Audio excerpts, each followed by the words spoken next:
Hello there. So in this video I'm going to be looking at how to revise for your exams. I'm going to give you some practical tips and advice about what to do to feel confident going into your exams and making sure you give it your best. So to start with, going to be looking at these four areas really. The environment in which you revise, what quality revision really looks like, how to make a planner, and also well-being in general. So let's start with the environment, because how you revise obviously is important, but also where you revise and thinking about that is also really crucial. So to start with, have a think about, does your revision space look like this? Bit cluttered, bit messy, don't know really where to begin, it's a bit confusing? Or is it more like this, a bit more organized? You've got everything in place, you know where to go, something like that, a bit more orderly. Actually thinking about where you revise is important. You might have it might be the same space you always go to do some work, but is it actually a good space? Is it useful? So taking a few minutes before you begin your revision process to actually think about that is important, because it can have a big effect on how you feel and how you perform. So I'm going to give you a quick few questions to run through. They're pretty simple. See what you think about this in terms of a good environment. Listening to background music can help you focus on your revision. A lot of people do that. Is it a good idea? Does it work? Well, research actually shows it can do. It can be a positive thing. There's a few conditions to this.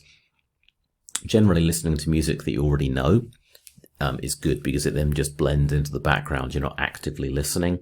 Actually, instrumental music is also said to be particularly good. Shouldn't be too loud, because otherwise that becomes the focus rather than the revision. So that's generally what research tends to suggest. Second one, listening to music on your headphones can help you remember more. What do you think? Is that true, false? Do you wear headphones? Again, most research suggests it's false. Wearing headphones actually decreases your memory and how much you can recall. It's a little bit contentious or controversial, but that's what most research suggests. Number 3, Instagram. Good way to keep in touch with other friends who are revising. True or false? What do you think? It is a good way to forget about the revision that you're supposed to be doing, because social media is often a bit more interesting. So generally speaking, in my experience, the best students I've had actually turned off their Instagram or their social media accounts just before their big exams. Study groups, as we'll talk about a bit later actually though, they can be really useful if you're meeting to discuss a particular topic. Lighting and temperature in a revision space can affect how well you revise. What do you think? Yeah, not surprisingly, that's true. If your room is too hot or too cold, you're not going to be comfortable and focused. You'll be fiddling with the aircon or the heating. And also lighting. Make sure your notes or your computer isn't covered in shadows or poor lighting. Make sure it's pretty well lit. Otherwise you're going to be giving yourself maybe headaches and problems. Number 5, it's better to take short breaks every 10 minutes than one break every hour. How often do you take a break when you're revising? Generally 10 minutes is not going to be long enough. It's too short a time to be revising and taking breaks.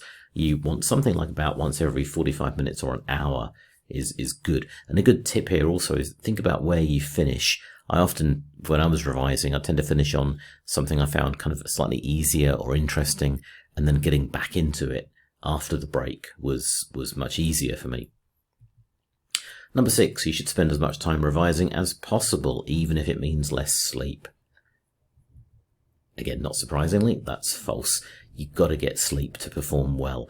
All-nighters may sound like a good idea, but actually, if you're yawning in the exam because you're up until 2 a.m, not such a good idea. And think about also when your exams begin. Often they're similar time of day, so you almost want to train your body clock to be at its peak around about that time. Number 7, eating breakfast. Last one here. Eating breakfast can affect your exam score. Sounds a little strange. What do you think?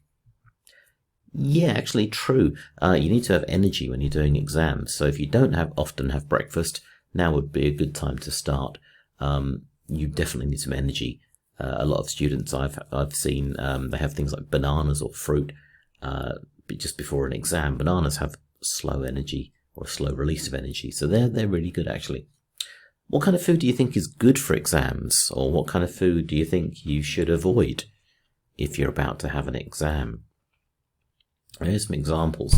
Good food, nuts, eggs, protein, water, all very good, will give you some energy.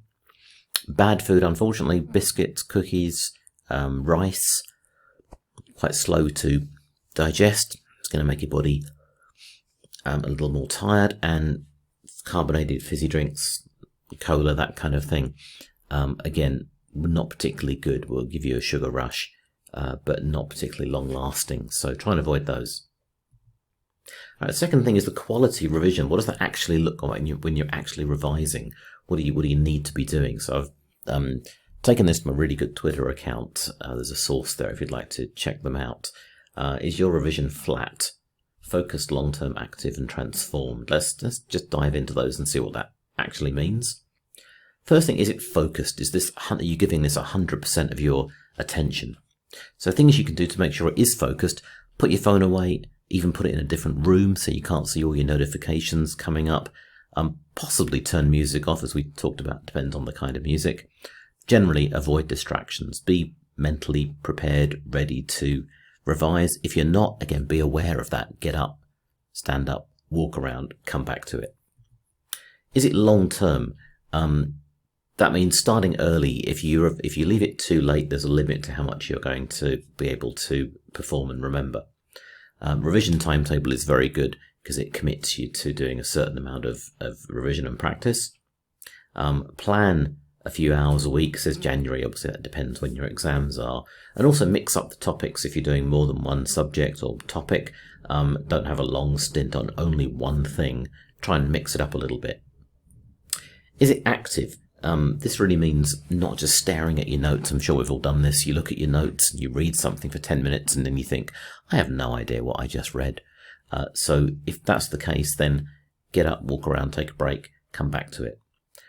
Try and make it as active as you can, which also means testing yourself, talking maybe to other friends, looking at exam techniques, planning answers, and especially looking about what you find difficult. Tackle that head on. Don't leave it alone. Talk to your teachers if necessary. Try and get that fixed. And also transformed means doing something when you're revising, not just being passive. So transform your knowledge or skills into flashcards or mnemonics or mind maps, flowcharts, anything really that works for you. Everyone's slightly different, what they like, but in general, don't just stare at your notes. It's not a very effective way to revise and improve your knowledge and skills. The third one we're going to look at are planners, making revision planners. Really useful. I'll show you in a moment what one actually looks like. Generally start early, start as quickly as soon as you can. Think about the time you devote to each subject. Is it balanced? Is it where you actually need to be? Have a particular plan. How are you going to physically arrange your planners? There's lots of examples there you can go through. What actually works for you? What have you done in the past when you were revising that would have been of direct benefit that you found effective? And also actually talk to your teachers. They're the experts in this particular subject you're studying. Take their advice, especially when you've done past papers. Work out what you could have done differently to maybe improve your score.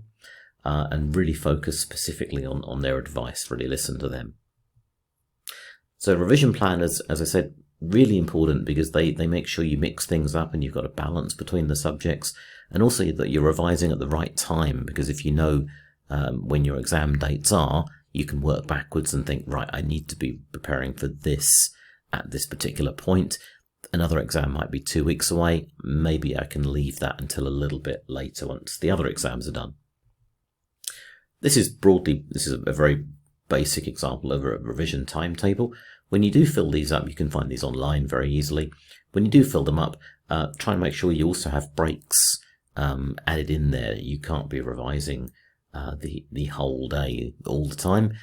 Having breaks is part of a sensible, logical kind of revision timetable, so make sure you have those. And lastly, well-being and mental health support is obviously really, really important. Exams are stressful for pretty much everybody, and so recognizing that is important. Making sure that there's somebody you can go and talk to if you need to, in school or at home. Hopefully there's someone you feel comfortable with. Generally speaking, the more prepared you are, the more confident you're going to feel when you go in. You can't remove all of the doubts and anxieties, but the more you do ahead of time, the more able and ready you should feel going in. And also in general, your health and well-being are more important than a grade. So recognize that, look out for signs of stress, talk to people, as I say, if you need to. And the exams, that they are important for sure, no denying that, but they equally, they're not everything. They don't define who you are or who you're going to be necessarily. And also they're very short generally. A few days or maybe a couple of weeks, and usually they're over. So focus on that. And overall, good luck if you have some exams coming up. I hope that's given you some tips and some pointers. And all the best. Good luck with your exams.